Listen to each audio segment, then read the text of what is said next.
For more on all this, let's bring in our political panel. Matt Gorman, former National Republican Congressional Committee Communications Director and Vice President of Targeted Victory. And Brad Howard, former Blue Dog Coalition Communications Director and Principal at the Vogel Group. Let's start, gentlemen, with where we began this hour, which was President Biden's address to the NEA and the woke agenda. Many critics say that they are trying to push. And I want to sort of ask you if all of this sudden there could be a Glenn Youngkin element into the midterms just 44 days away. Matt, we'll start with you. You know, I wouldn't be surprised. Look, I'm not surprised, though, that Biden spoke to the teachers' unions group last night. They're bought and paid for. Democrats are by them. 98% of the teachers' unions' contributions to political candidates have gone to Democrats this midterm cycle. And, you know, besides promoting this woke agenda, let's remember, during COVID, if Democrats and teachers' unions held the key to a school, it was kept closed far, far, far longer than it should have been. And we see the results with math and reading scores, the worst they were among 9-year-olds in 30 years, to say nothing of anxiety and depression. So when you talk about Glenn Youngkin, he was able to use those issues to his advantage. Wouldn't be surprised if they did it this time in a few weeks. What do you say, Brad? You advise a lot of Democrats. Should the president have been embracing the NEA so close to the midterms? Well, look, our teachers bear the responsibility of educating our children and, ensuring their safety and well-being. And the reality is one party is trying to put more money into public education, and one party is constantly trying to pull money out of public education. So, of course, an overwhelming number of teachers are going to support Democratic candidates. But a reminder, it is the president who acted and delivered CARES funding that sent money to state and local jurisdictions that helped open our schools. If it weren't for that cash infusion during the COVID crisis, we wouldn't have the medical and health supplies to reopen the schools, ensure their safety, make the necessary infrastructure upgrades. So yes, I think Democrats are willing to have this conversation on education. We want to empower parents to have control over their schools and their educations, and we are giving the schools the resources they need to reopen safely and keep our kids safe. All right, let's talk about whether or not we are going to see this red wave we've been hearing so much about. If you look here, we will break it down for you. The latest Fox News Power Rankings you see in the House, there's 30 toss-up seats. And if you do the math, 218 is the majority. Republicans would only need 2 to take control, whereas Democrats would need to win almost every toss-up seat. What do you say, Matt? Are we going to see this red wave or not? I think that remains to be seen. But I will say this. I think this is going to come down to security, securing our borders, securing our values, as you mentioned before, and securing our economic future. You mentioned the Senate race in Pennsylvania. We feel very good about where that is headed.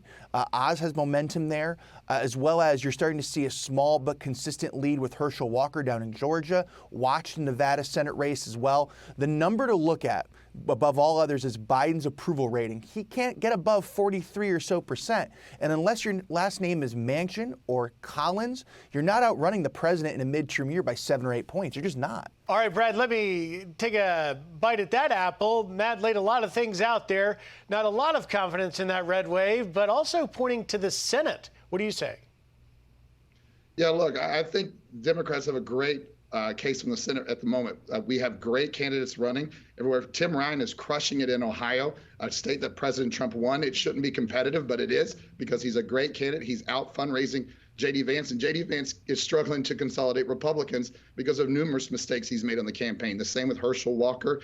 And Dr. Oz is, living in New Jersey and his doctor's in New York. And I think Fetterman's making a great case that he can't represent the Commonwealth of Pennsylvania. And Fetterman is a terrific candidate and has a ton of grassroots support throughout the state. So we've got great candidates. We're outraising the Republicans. We've got a great message to tell. The president's agenda is delivering for the American people. The Inflation Reduction Act, which every single Republican voted against, is going to lower prescription drug prices, bring inflation down. Gas prices are already coming down.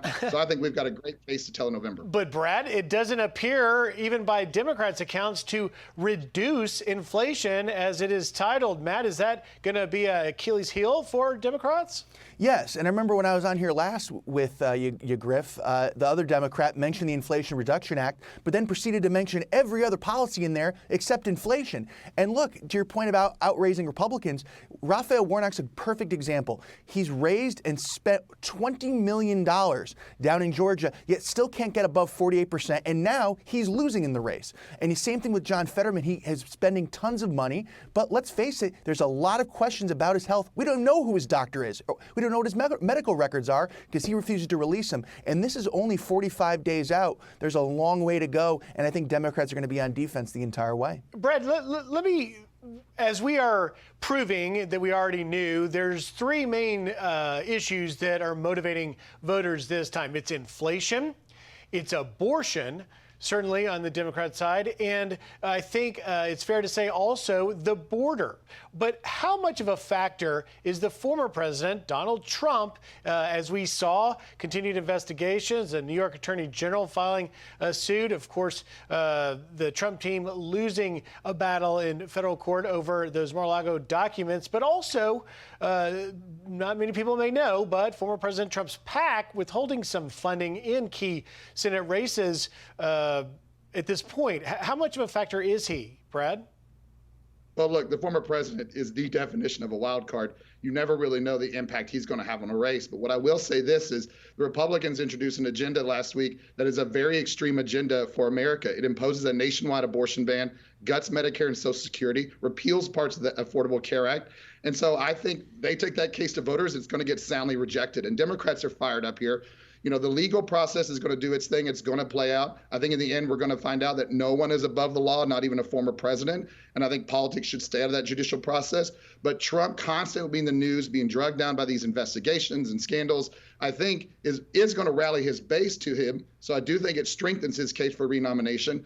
But President Biden beat him once, and President Biden will beat him again. And so I think that makes also President Biden a stronger case for renomination.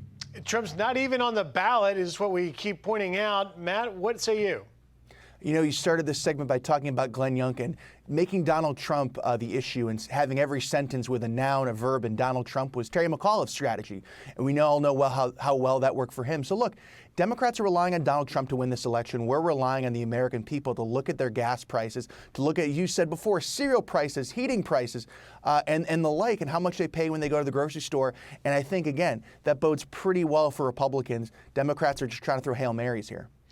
I think Brad may have gotten it right. He's a wild card. We just don't know. But in 44 days, we will indeed find out. Matt Gorman, Brad Howard, thanks very much for taking time, guys. Great insight as always. Have a great Saturday. Thanks. I'm Steve Ducey. I'm Brian Kilmeade. And I'm Ainsley Earhart. And click here to subscribe to the Fox News YouTube page to catch our hottest interviews and most compelling analysis.